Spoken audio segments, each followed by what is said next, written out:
Nick, at Yokogawa, you talk about the transition from industrial automation to industrial autonomy, IA2IA. What do you mean by this?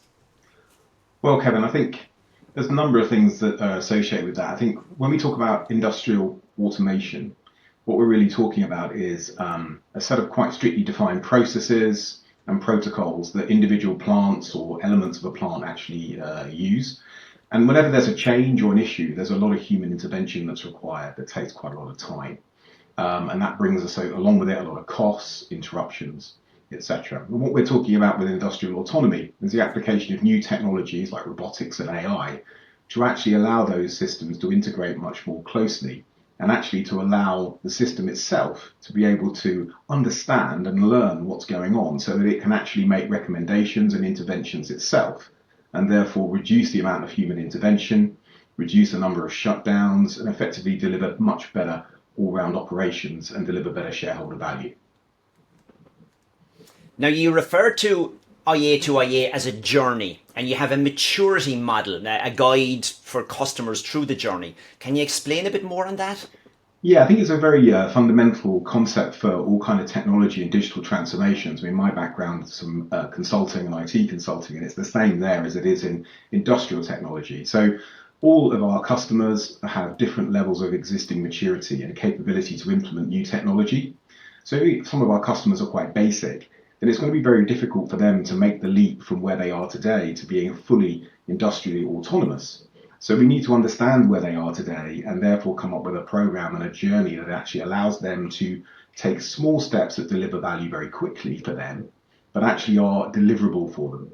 Because it's not just about technology that they need to implement. They may need to change the ways of working, their business processes. And if they implement a technology solution that's too advanced for them too soon, then they may not get any value from that at all because they're just not ready to operate it in the right way. And it may have the opposite effect to that they intend. The technology is sometimes seen as the easy bit, but Absolutely. technology Fundamentally, is not they're the never answer. like that. No. I mean, it's a combination of people, process, and technology, and all of those need to be at the right level of maturity in order for you to get the value from what you implement. And that means that when you make these journeys, you need to have the right combination of process design, change management, and thinking about the new skills you may need to bring in. Because when you're operating in an industrial autonomous environment, then you're going to want your people to be doing higher value tasks because they're not going to be needed to do the regular interventions in operating the plant. But you may find that your existing people aren't capable of doing that. So where are you going to get those new skills from? Do you train? Do you recruit? How do you manage that transformation journey as a holistic entity rather than just thinking purely about technology?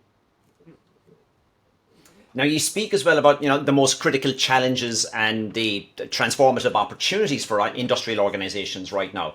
How do you categorize those?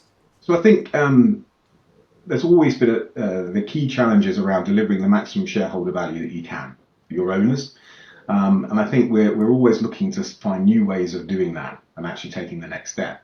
So I think what industrial autonomy brings is another lever to drive operational excellence and cost reduction, and also allow you to get the very best yields from your plants, etc. So if I think about Europe, for example, at the moment, there's a number of real challenges in the European industrial market. We've got very, very high energy costs. We've got high feedstock costs.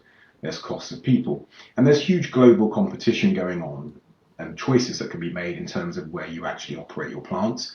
And over the top of that, we have geopolitical issues around Ukraine, what's going on in the Middle East. All of those come together to mean that if you're going to operate in the market I serve, then you need to be able to be as efficient as possible. You need to be able to have excellent, reliable operations if you're going to be able to deliver your products and compete in a world market.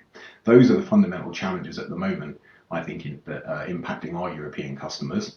And that's why we're always looking at these kind of technology solutions that can be brought in to give them that extra level of competitive capability. Now, speaking of Europe, in October, you have your first Beyond Borders tour in Düsseldorf at the end of October. What is this all about? Yeah, so Beyond Borders is all about bringing our customers together to enable them to see the very latest kind of technology that we can bring to help them with the issues we've just talked about. They're going to be able to meet each other, talk about where they are on their digital journey, understand the challenges each other has, meet our leaders who can offer advice and also get a chance to see some of the really great new technological ideas we've got, new concepts, prototypes, and also a chance to network really amongst themselves. And Beyond Borders is really about bringing those top customers together and also some of our partners as well in a really, really friendly, exciting environment. We have one in Düsseldorf in October.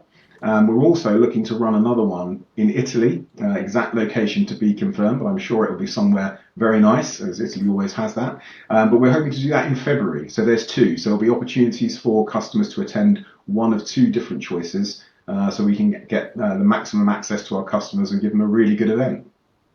Now, something that stood out for me around the event was on the Beyond Borders tour. You're emphasizing the move, just beyond industrial automation, you say, to industrial autonomy, with a system of systems approach. So again, what do you mean by that? Yeah, so I think this is very similar to other technological concepts where we're trying to look at a supply chain or a manufacturing network, look at it as a system rather than individual nodes. So if you've got multiple plants together, then today they're very much operated individually. They're operated on their own. They may not communicate with other plants or entities of a plant. And if they are actually looked at holistically, it tends to be offline, maybe with spreadsheets or some other tools. If you're going to have industrial autonomy, then you need to basically integrate different plants with other plants and actually have a holistic view of how that network functions. And that means you're going to have the individual systems on those plants or those segments of a plant, but you need to have a layer over the top that brings them together so that you can do data analytics, you can apply artificial intelligence, you can actually make better decisions, you can have decision support. So that systems of systems view is really us bringing our integration mindset to bring all those different individual entities together so that they can actually be optimized as a whole, giving you the best yields, the best opportunities for cost reduction, operational excellence, etc. It's about breaking down all the silos Exactly. into one factory, Exactly across the entire supply chain. Yeah, it's our view of applying that in that industrial automation space or industrial autonomy space. But it's a concept I've worked on in supply chain and elsewhere. It's something that's been really the holy grail for a long time, that kind of end-to-end supply chain integration where you can make the right decisions and optimize your operations exactly, and also adjust very quickly and be able to track opportunities in the market, be able to spot where there's going to be an issue and actually address that before it becomes very costly. So it's those common themes, but placed in that industrial context. Well, I'm certainly looking forward to the Beyond Borders tour, so hopefully we'll see you in Düsseldorf. Yep, you're very welcome. I look forward to it.